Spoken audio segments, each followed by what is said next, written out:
আসসালামু আলাইকুম, সবাই কেমন আছো? আলহামদুলিল্লাহ আমি অনেক ভালো আছি।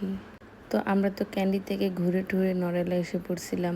আর এই জায়গাটা ছিল এত উঁচু যা বলার বাহিরে।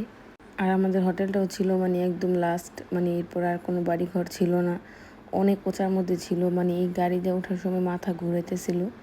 তো যাই হোক, যখন আসার পরে দেখি যে বাসাটাও মানে একদম ভূতের বাড়ির মতো।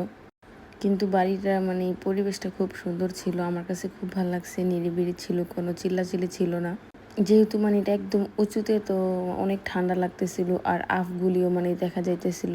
তো যখন আমি বাসাটার ভিতরে ঢুকি তখন মানে বাসাটার ভিতরে আমার ভালো লাগে না, কিসের মূর্তি টুর্তি দিয়ে সাজাই না পুরা, মানে আমার মানে এগুলি দেখলে না কেমন যেন ভয় লাগে এই মূর্তি টুর্তি দেখলে। সত্যি বলতে মানে ছোট থেকেই আমার এই মূর্তি দেখলে খুব ডর করতো, অনেক খারাপ লাগতো। তো তারপরে আমি বাহিরে এসে বসলাম, যেহেতু সবাই এখনো ভিতরে আসে নাই। তো কেন জানি মানে আমার এই ছেলেটার দিকে আরো বেশি ডর করতেছিল, কারণ এই ছেলেটাই বাসাটা দিখা রাখে আর দেখতো, এই ছেলেটারও দেখতো কেমন মানে অদ্ভুত লাগতেছিল।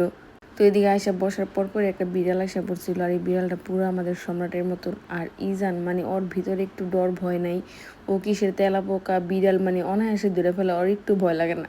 আর ইলাফ যেহেতু ঘুমের থেকে উঠছে, ও মানে ধরতে চাইতেছিল না। তো আমরা এসে পড়ছি আমাদের রুমে, আর আমাদের রুমটাও ছিল খুব সুন্দর, যেহেতু এই জায়গায় মানে 3টা রুম নিছে আমাদের। তো 2টা রুম একটু সুন্দর ছিল আর একটা রুম একটু অত একটা ভালো ছিল না। তো ওইটার মধ্যে আমার বোন মানে গেছে, ওইটার মধ্যে ওর ভালো লাগে না, ও তো ওইটা নিয়ে খুব চিল্লাচিল্লি করতেছিল। তো আমরা সবাই ফ্রেশ ট্রেশ হয়ে বাহিরে এসে বসলাম, যেহেতু খাবার অর্ডার করলে মানে 1 থেকে 2 কিলোমিটার দূর থেকে আমাদের খাবার আসবো।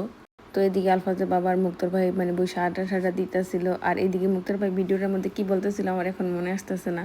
তো ওইখান থেকে আমি একটু ভিতরে আসলাম, আর এদিকে মানে আমি যতটুকু দেখলাম এই দেশে মানে বাসার মধ্যে অত লাইট নাই।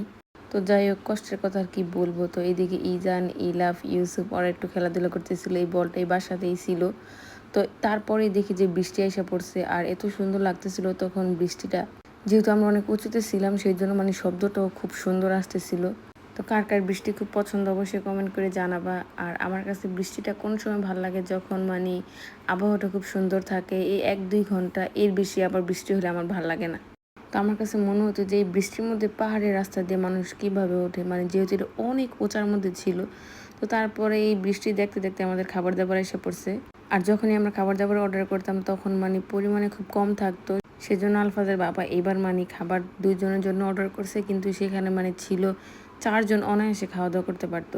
যদি এটা আমাদের বাসায় হইতো তাহলে তো অবশ্যই ফ্রিজে রাখা যেত, কিন্তু ওই জায়গায় মানে ফ্রিজ ছিল নাকি সেটা আমরা বলতে পারিনি, সেজন্য আমরা রাখিও নাই, তাদেরকে দিয়ে দিছি, তারা খাওয়া দাওয়া করে ফেলছে। তারপর আমরা সকালে সবাই উঠে রেডি হয়ে গেছি, যেহেতু আমাদের বলছিল যে 8টা বাজে গাড়ি এসে পড়বে।